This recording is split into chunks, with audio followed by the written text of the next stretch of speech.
한 자매가 어느 신학생과 결혼을 약속하고 부모님 허락을 받으려고 집으로 데려오게 됐습니다.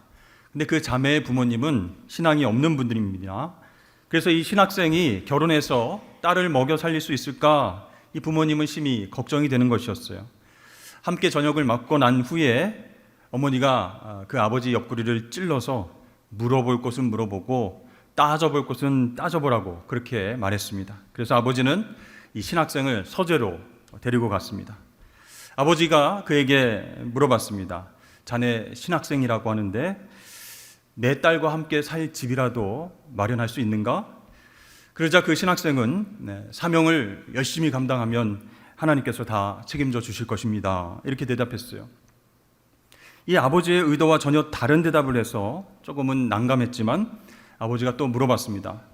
결혼은 비용이 꽤 드는 일인데 결혼할 돈은 준비되어 있는가? 그러자 신학생은 하나님께서 주실 줄로 믿습니다. 이렇게 대답을 했어요. 다시 그 아버지가 아니 서로 좋아서 결혼하면 둘이 사는 거는 뭐 문제 없을지 몰라도 아이를 낳고 기르는 일이 만만치 않을 텐데 가족을 먹여 살릴 수는 있겠는가? 이렇게 물어봤어요. 그러자 그 신학생이 주의 일을 열심히 하면 하나님께서 다 주실 줄로 믿습니다. 이렇게 대답을 하는 거예요. 어떤 질문을 해도 하나님이 주실 줄 믿는다 이렇게 얘기를 하니까 그 아버지도 더 이상 물어볼 수 없어서 밖으로 나왔습니다. 밖에서 기다리던 어머니가 궁금해서 아버지한테 그 신학생이 뭐라고 했는지 물어봤습니다. 그러자 아버지가 도무지 직업도 시원찮고 돈도 없는 것 같고 딸을 맡기기에는 너무 힘든 사람이야. 그런데 한 가지 긍정적인 것이 있는데 그 친구가 나를 하나님으로 생각하는 것 같아. 이렇게 말했다는 것이죠. 여러분, 하나님을 믿는 사람과 믿지 않는 사람은요, 이렇게 생각하는 것과 가치관과 판단의 근거, 모든 것들이 다 다릅니다. 어떨 때는요, 정말 대화가 안 되기도 한다는 것이에요. 근데 여러분, 마찬가지로 하나님을 믿는 사람과 하나님을 사랑하는 사람 사이에도 그런 차이가 존재한다라는 것을 아십니까? 그저 하나님을 믿는다라고 말하는 사람과 정말 하나님을 사랑하는 사람은요, 그 생각과 판단과 모든 행위의 차이가 엄청나다는 것입니다. 여러분께 질문하겠습니다. 여러분은 하나님을 정말 사랑하십니까? 하나님과 사랑에 빠져서 신앙생활 하고 계십니까? 우리가 하나님을 믿는다면 그렇게 믿어야 한다는 것이죠. 근데 하나님을 믿기는 믿는데 사랑하는지는 잘 모르겠다라고 말한다면 그 믿음이 진실되지 않을 수 있다라는 것이죠. 여러분, 하나님은 사랑이십니다. 하나님이 세상을 창조하시고 또 인간을 창조하신 이유가 무엇일까요? 하나님이 사랑이시기 때문이에요. 그래서 하나님은 사랑이시다라고 하는 말은요, 단순히 하나님께서 사랑이 많으신 분이다 그런 뜻 정도가 아니라 하나님은 그 존재 자체가 사랑이시다 그런 뜻이에요.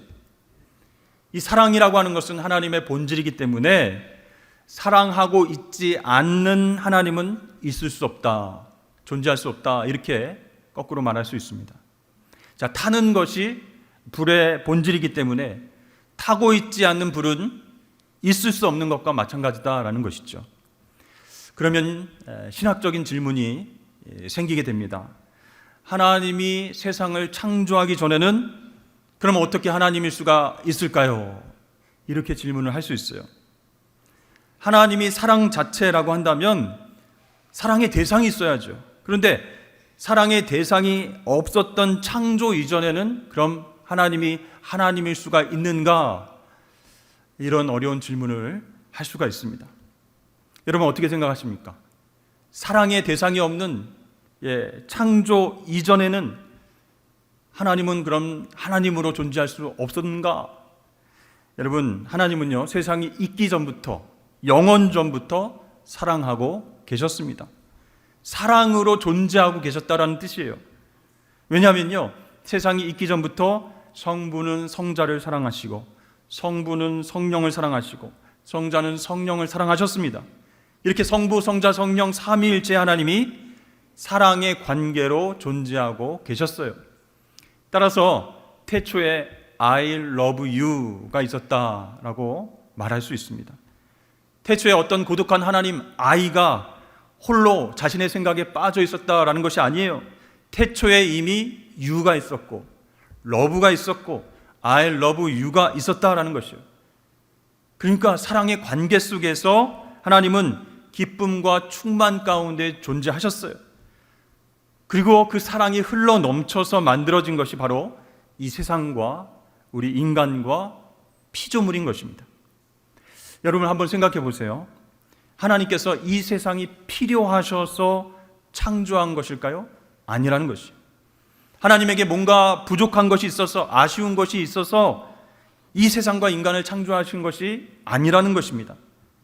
또한 하나님은요, 뭔가 당신 안에 채워야 할 것이 있어서 이 세상을 창조하신 것도 아니라는 것이죠. 그 사랑이 차고 넘쳐나서 당신의 충만함이 흘러 넘쳐서 이 세상과 우리 인간과 피조물을 창조하셨습니다. 여러분, 하나님은요, 이 세상이 없어도 스스로 충만하게 존재하시는 분이세요. 성부, 성자, 성령이라고 하는 그 사랑의 관계 안에서 충만하십니다. 그래서 사랑의 기쁨, 충만이 흘러 넘쳐서 하나님은 이 세상을 말씀으로 창조하신 거예요. 빛이 있으라 이렇게 수많은 피조물들을 만드셨을 때 이 사랑의 관계 안으로 들어오라고, 이 기쁨 안으로 들어오라고 있으라 이렇게 말씀으로 창조하셨습니다. 그렇게 세상과 우리가 창조된 것을 보시고 어떻게 하나님 말씀하셨어요? 있으니 참 좋다 이렇게 하나님께서 만족하시면서 말씀하셨습니다. 그러니까 여러분, 우리 인간은요, 하나님의 사랑을 받아서 창조된 존재입니다. 그 누구도 하나님의 사랑이 아니고서는 이 땅에 태어날 수가 없는 것이에요. 또한 하나님의 사랑으로 우리가 죄의 문제를 해결받고 하나님과의 관계가 회복된 하나님의 자녀로 살아가게 되었습니다. 따라서 여러분, 인간의 모든 문제들을 해결하고요, 그 존재의 의미를 회복하기 위해서는 우리가 하나님을 사랑하는 수밖에 없다라고 결론을 지을 수가 있습니다. 오늘 사도 요한은요, 교회 안에 여러 가지 문제들로 인해서 힘들어하는 그 교인들에게 위로와 회복의 편지를 쓰고 있습니다. 그 교회 안에 무슨 문제가 있었을까요? 여러 가지 문제가 있었어요. 세상에 속한 사람들이요, 그리스도를 부인했습니다. 성육신도 부정했습니다. 어떻게 하나님이 인간의 몸으로 태어날 수 있느냐? 말도 안 된다 이렇게 얘기했어요. 또 미혹의 영에 따라서 교인들을 유혹했어요. 복음의 정신을 훼손했고 공격하면서 이 교인들을 믿음에서 떠나도록 만들었습니다. 특별히 이 영지주의 이단들이 있었는데 특별한 지식을 강조했어요. 그노시스, 그 지식을 알아야 구원받는다라고 주장했습니다.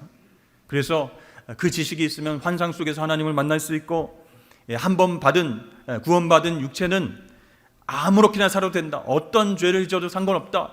그 영이 구원받았으니 육체는 너희들이 원하는 대로 살아도 된다. 이렇게 주장하는 이단이었습니다. 여러분, 이런 위기 속에서 그 교회를 보호하고 참된 신앙을 지킬 수 있는 방법이 무엇이 있을까요? 사도 요한은요, 이렇게 복잡하고 힘든 문제들로 인해서 힘들어하는 교인들에게 편지를 쓰고 있습니다. 그런데 이상한 것은 지금 교회 안에 문제가 되고 있는 사안에 대해서는 한마디도 언급하지 않고 있다는 것이에요. 대신 그가 주장한 것은 무엇입니까? 오직 한 가지, 하나님은 사랑이시다. 그러므로 우리도 서로 사랑하자. 그 말뿐이었어요. 여러분, 하나님은 사랑이시다라고 하는 선언이 어떻게 교회 안에 여러 가지 문제들을 해결할 수 있을까요? 여러분, 사실 우리는 보지 않고 믿을 수는 있습니다. 그러나 사랑은요, 결코 그렇게 할 수 없어요. 전혀 알지 못하는 사람을 사랑할 수 없습니다. 그 대상을 만나고 보고 알고 사귐이 이루어질 때만 사랑을 고백할 수 있는 것이에요. 그러므로 하나님은 사랑이시다라고 요한이 고백한 것은요, 하나님의 사랑을 경험했기 때문에 그렇게 고백한 것입니다.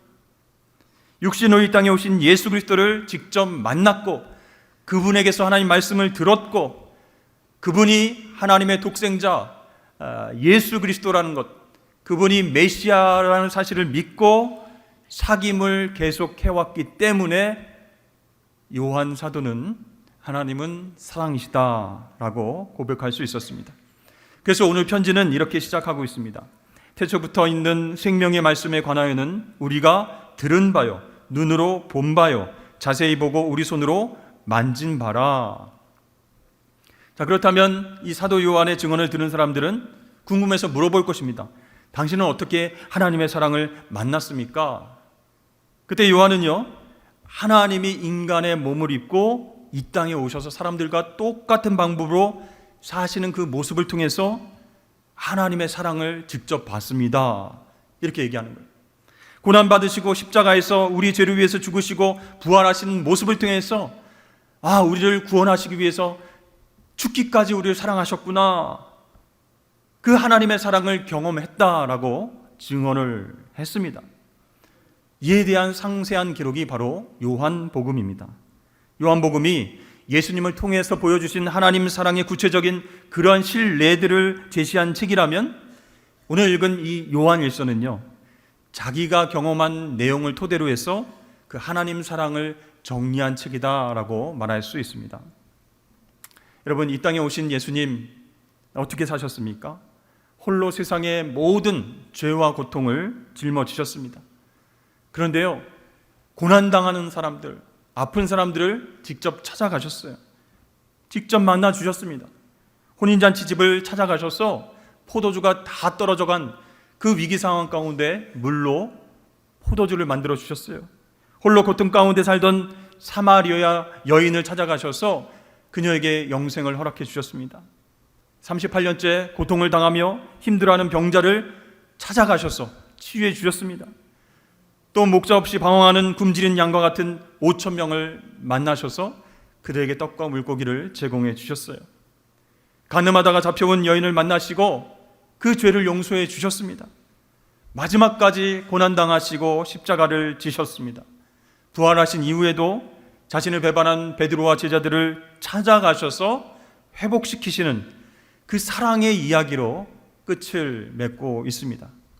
그 결과 사도 요한은요, 내가 보았다, 하나님은 진짜 사랑이시다라고 고백할 수 있었던 것입니다. 그래서 여러분, 하나님은 사랑이시다라는 고백은요, 내가 찾아오는 그 하나님의 사랑에 감전된 사람입니다, 그런 뜻이에요. 내가 그분을 만나서 나도 사랑이 되었다라고 하는 고백의 언어입니다. 그래서 나는 사랑할 수밖에 없습니다. 사랑이신 하나님이 나를 찾아오셔서 그 사랑으로 나를 구원해 주셨기 때문에 그 사랑에 감격해서 그 사랑이 흘러 넘쳐서 이웃들을 사랑할 수밖에 없습니다. 그렇게 이야기하고 있는 것이죠. 여러분, 그런 하나님의 사랑을 만난 사람들이 어찌 그 사랑에 굴복하지 않을 수 있겠습니까? 여러분께 질문 하나 하겠습니다. 여러분은 어떻게 하나님의 사랑을 만나셨습니까? 지금은 어떻게 하나님과 교제하고 계십니까? 오늘 8절 말씀에 보니까 사랑하지 아니하는 자는 하나님을 알지 못하나니 이는 하나님은 사랑이심이라, 이렇게 말씀합니다. 여러분, 이 말씀은요, 여러분 우리가 서로 사랑합시다 라는 것과는 다른 거예요. 사랑하지 않는 사람은 하나님을 알지 못한다, 그런 뜻이에요. 구원받은 사람이 아니다 라는 뜻이에요. 12절 말씀에는요, 더 심한 내용이 나옵니다. 어느 때나 하나님을 본 사람이 없으되 만일 우리가 서로 사랑하면 하나님이 우리 안에 거하시고 그의 사랑이 우리 안에 온전히 이루어지느니라. 아멘. 그러니까 우리처럼 예수 믿는 사람들이요, 하나님처럼 다른 사람들을 사랑하게 될 때 비로소 하나님의 사랑이 완성이 된다, 그런 뜻이에요. 근데 여러분, 그렇게 우리가 사랑할 수 있겠습니까? 사람의 사랑으로도 남들을 사랑하는 것이 어려운데 하나님 사랑처럼 그렇게 무조건적인 사랑으로 사랑을 할 수 있을까요? 그래서 오늘 우리에게 주신 말씀은 너무나 어렵다, 너무나 부담스럽다, 이렇게 생각할 수가 있습니다. 그러나 여러분, 요한이 이 말씀을 우리에게 전해주는 것은요, 우리를 힘들고 부담스럽게 만들려고 하는 의도가 결코 없습니다. 하나님처럼 사랑하라 이렇게 명령하는 것도 아니에요. 그가 말하는 핵심은 무엇입니까? 예수를 믿으면 누구나 하나님처럼 사랑할 수 있게 된다, 그런 뜻이에요. 하나님께서 우리의 믿음을 보시고 우리를 하나님처럼 사랑하게 만드셔서 하나님의 사랑을 완성시키신다, 그런 뜻이에요. 우리는 그 놀라운 진리를 깨닫고 알고 준비하기만 하면 된다라는 것입니다. 여러분, 사실 사랑하는 것 쉽지 않습니다. 우리 사랑하는 가족들, 남편과 아내와 자녀들, 또 사랑하기 위해서 우리에게 맡겨주신 영혼들, 정말 하나님처럼 사랑하는 것 쉽지 않죠. 이것은 명령으로 되는 일도 아니고요, 결심을 해서도 되는 것이 아닙니다. 정말 우러나와서 저절로 사랑하게 되어야 진짜 사랑하는 것이다 라는 것이죠. 그래서 요한은 하나님은 사랑이시다라고 말하고 있는 것이에요. 그러니까 여러분, 이 사랑은요, 하나님이 우리 가운데서 역사하셔야 가능한 일이다라고 말씀하고 있는 것입니다. 여러분들 기도 열심히 하시죠? 무엇을 위해서 기도하십니까? 평소에 건강을 회복시켜달라고 기도도 많이 하실 것입니다. 또 경제적 여건이 잘 회복되게 해달라고 기도도 하실 것입니다. 또 자녀들의 미래를 위해서 계속해서 하나님 우리 자녀들의 앞길을 열어주옵소서 기도하실 것입니다. 그런데요, 여러분, 나에게 사랑을 달라고 기도해 보신 적은 있으십니까? 여러분, 사랑을 달라고 기도한다는 것은요, 하나님 당신을 나에게 달라, 그런 뜻이에요.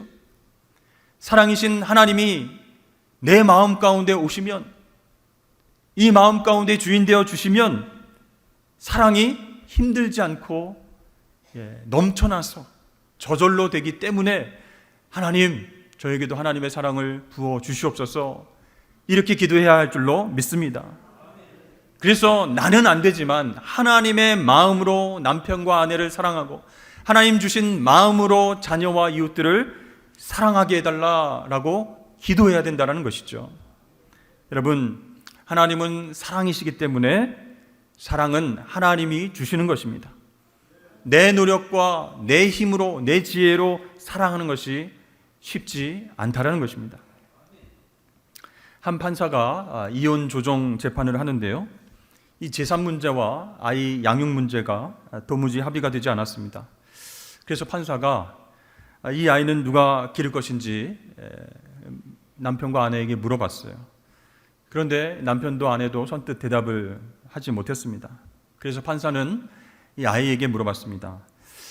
얘, 너는 누구와 같이 살고 싶니? 그랬더니 이 아이가 눈에서 눈물을 뚝뚝 흘리더니 한 손에는 아빠 손을 잡고 한 손에는 엄마 손을 잡으면서 엄마 아빠랑 같이 살고 싶어요, 이렇게 얘기를 했다는 것이에요. 이 분위기 속에서 재판을 계속 진행하기가 어려웠습니다. 그래서 이 판사가 고심고심하다가 부부에게 성경책 한 권씩을 선물로 줬습니다. 그리고 한 달 후에 결정하기로 했어요. 숙제를 하나 내줬습니다. 그때까지 고린도전서 13장을 하루에 3번씩 꼭 읽으십시오, 이렇게 권면을 했습니다. 여러분, 고린도전서 13장 무슨 장이죠? 사랑장입니다. 하나님의 사랑으로 가득한 유명한 말씀이죠. 이 부부가요, 그 판사의 권면에 따라서 하루에 3번씩 고린도전서 13장 사랑장을 읽었습니다. 그러니까 한 달에 90번 넘게, 많게는 100번 정도 읽게 되었다는 것이죠. 어떤 일이 일어났을까요? 한 달 후에 그 부부는 이혼을 취소하게 되었습니다. 이혼 안 하면 안 된다고, 도저히 못 산다고 서로 싸우던 사람들인데 한 달 동안 놀라운 기적이 일어나게 되었던 것입니다. 여러분, 사랑은요, 하나님이 우리에게 주시는 선물입니다. 우리는 죄로 인해서 하나님도 이웃도 제대로 사랑할 능력이 없는 그런 존재예요. 그래서 하나님은요, 사랑을 먼저 우리에게 말씀하지 않으시고 독생자 예수를 믿으라, 믿음에 대해서 이야기를 먼저 하셨습니다. 요한일서 4장 10절 말씀에 사랑은 여기 있으니 우리가 하나님을 사랑한 것이 아니요 하나님이 우리를 사랑하사 우리 죄를 속하기 위하여 화목제물로 그 아들을 보내셨음이라. 그러니까 우리가 먼저 하나님을 사랑한 것이 아니라는 거예요. 그런 사랑의 능력도 없기 때문에 그럴 수 없다는 거죠. 그러나 하나님이 우리를 먼저 사랑하셔서 독생자를 우리에게 보내주셨다라는 거죠. 그래서 그 예수를 믿으라, 이 믿음에 대해서 먼저 이야기를 하셨다는 것입니다. 그래서 독생자 예수님을 나를 위해서 보내주신 하나님의 아들로 믿게 되면 그 믿음이 하나님의 사랑을 깨닫게 한다는 것이죠. 그래서 조금씩 진짜 사랑, 우러나와서 하는 사랑, 저절로 넘쳐나서 하는 사랑을 할 수 있도록 우리에게 만들어 주실 줄로 믿습니다. 그러니까 내가 사랑하는 것은 정말 어려워요. 그렇지만 나를 위해서 독생자 예수를 십자가에 내어주신 하나님 사랑을 먼저 믿는다면 하나님 사랑을 깨닫게 되고 그 사랑이 나에게 넘쳐나서 그 이후에는 나도 하나님처럼 사랑을 실천하게 된다라는 것이죠. 디모데후서 3장 말씀을 보면요, 말세의 사람들이 어떻게 생활할 것인가 나와 있습니다. 사람들은 자기를 사랑하고 돈을 사랑하고 쾌락을 사랑하게 된다라고 말했습니다. 이러한 거짓된 사랑에 밀려서 하나님 사랑은 뒷전이 될 것이라 이렇게 말씀했어요. 이것은 벌써 현실이 되어버렸습니다. 많은 사람들은 하나님의 사랑을 믿지 않고 찾지 않고 있어요.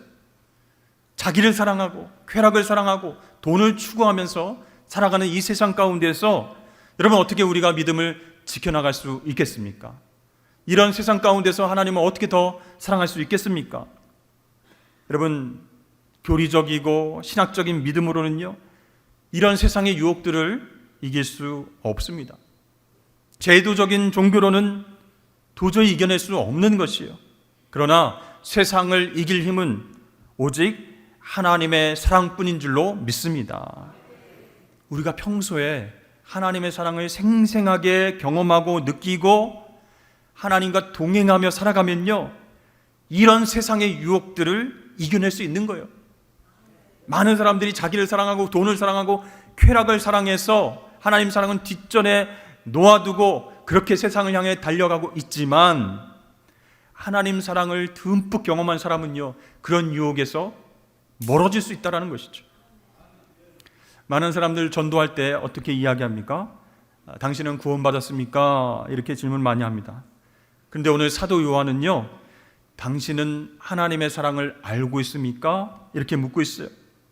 당신은 이웃들을 사랑하며 살고 있습니까? 라고 묻고 있어요.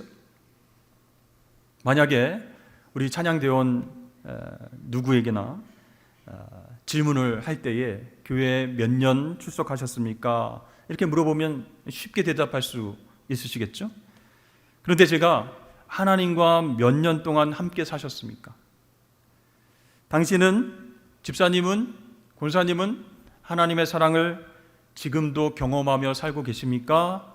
라고 물어본다면 여러분 쉽게 대답할 수 있으시겠습니까? 새생명 기쁨 축제를 통해서 많은 분들이 우리 교회에 방문하셨습니다. 그분들 중에는 처음으로 교회에 오신 분도 있고요, 처음으로 예배를 드리신 분들도 있었습니다. 그래서 환영하면서 인사를 드리니까 저에게도 좋은 경험했습니다, 식사를 맛있게 했습니다, 선물 감사합니다, 좋은 말씀 잘 들었습니다, 건강하십시오, 이렇게 합장을 하면서 저한테 인사를 하시는 분들도 계셨어요. 근데 그분들과 인사를 하고 사진을 찍으면서 제 마음이 정말 뿌듯하고 기뻤습니다. 그런데요, 이 만남이 여기서 끝나지 않으면 좋겠다. 정말 예수님을 인격적으로 만나는 기회가 되었으면 좋겠다. 하나님의 사랑을 계속 알아가는 시작점이 되었으면 좋겠다. 이렇게 생각하고 계속 기도하고 있습니다. 여러분, 하나님은 사랑이십니다. 그 하나님의 사랑이 우리를 존재하게 하는 줄로 믿습니다.